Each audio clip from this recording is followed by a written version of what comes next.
You can get so many things for camping and stuff these days that is just so high-tech, unnecessarily high-tech. Like this is a knife that I carry on a daily basis when I need a knife. So if I'm working on the farm, I will take this. Camping, I will take this. It lives on my hip there. And this is a Victorinox rescue tool. They make a similar one to this. It's olive drab in colour. And when I've used it on the farm, I've actually lost 2 of them. They're very good knives. This blade here, it's pretty freaking grubby, but this blade, because it's serrated, it's very, very good for hay bales, so that's why I use it. The other thing is that you can also open it one-handed if you really needed to. It's not that different to the other one, the green one, besides it's fluoro, which will help me find it if I drop it in the long grass. The green ones are just inherently hard to find. And it's also got this little piece on here that there is used for smashing windows of cars if you need to get out. And I've just put the bit of paracord on the end there just to make it a little bit easier to hold on to and will keep in your hand. But this is a good tool. I've used this for ages. It is unnecessarily complicated for what it actually is. There's like toothpicks and tweezers and stuff in there that you just don't use. Many years ago, when I first enlisted in the army, it was like 93, I was issued one of these. And I see them from time to time online, and I said to Sarah a little while back, I really want to get another class knife. These things are so basically easy. They're everywhere now. You can buy these all over the bloody joint. They were issued to Australian soldiers, I reckon, from like this particular one was issued from the 80s up to like the early 2000s. They don't issue these anymore, but you can find these everywhere.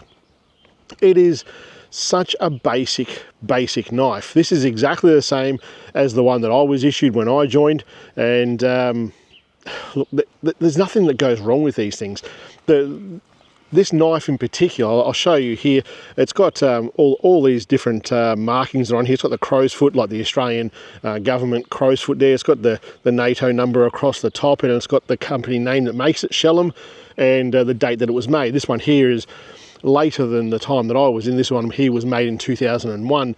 But this is very, very similar knife to what the English Army used all the way through like World War I, World War II, very, very similar knife.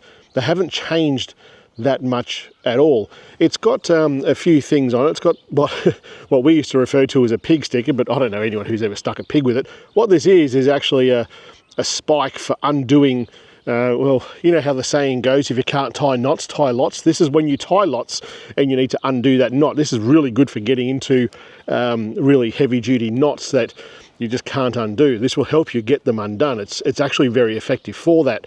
It's pretty bloody sharp too. The blade is like a sheep foot sort of shaped blade, and I think it might be 440 stainless steel. Don't quote me on that, but it's not exactly the easiest thing to get a good sharp edge on, but once it's there, it tends to hold it reasonably well.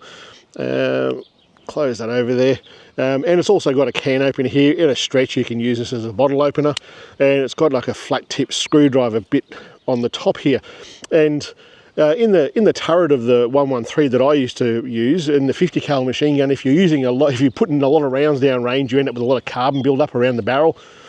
That was actually quite good for scraping that off. You used to carry a screwy, like a little, was it Sigchrome? I think it could be called. I think it was a Sigchrome screwdriver, little like, I don't know, probably a 6 or 7 inch long screwdriver, 5 inch screwdriver, whatever the hell it was. It used to fit in there like a pen, and you could scrape off things, tune the gun with that screwdriver. But this here was actually really very, very, very handy for scraping off carbon after you put a few thousand rounds down range.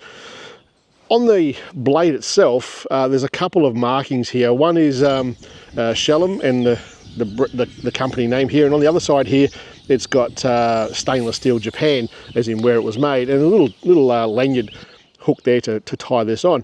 It is a dead set basic knife, and Tom and I, my son Tom, we went down to the Melbourne 4-wheel drive show, and on the way back in Bendigo, they were actually having like an arms and militaria sort of fair, and we went and had a look. And they had a heap of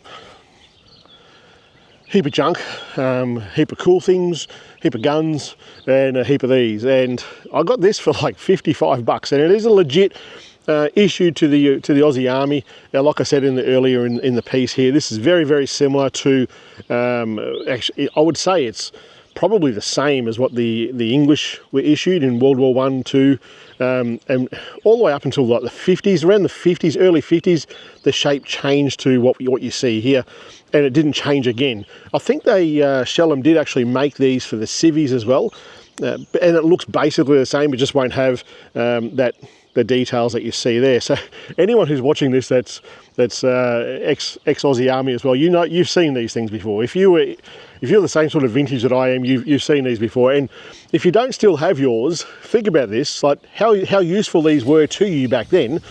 This is a pretty bloody handy tool. Not much goes wrong with these things really at all. They're stainless steel, so they don't really rust. The spike itself, what was this actually called? We used to call it a pig sticker, but it's not called that. It is like for something for ropes. I can't remember what the actual term is for this thing, but like I said before, it's basically for helping to unpick ropes when you've got big knots and stuff. You can get in there and undo that with these. But that there, I remember mine used to rust a little bit, this bad boy here, so I'd put some gun oil on that. Put some oil onto the hinges if you do get one of these.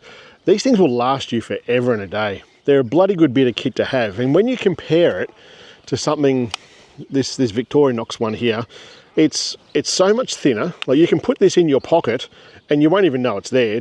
And this isn't exactly a big pocket knife. There's not many things on here, but this, you can keep that in your pocket, throw a lanyard on this, you'll never lose it, clip it onto your belt. It's a bloody good bit of kit. I highly encourage you to go and get one. You can get them from, I'm going to say, almost any disposal store. You'll walk past these things in the shops and not give them a second thought, but they are bloody handy to have. I highly encourage you to get one. All right, guys, I'll see you next week.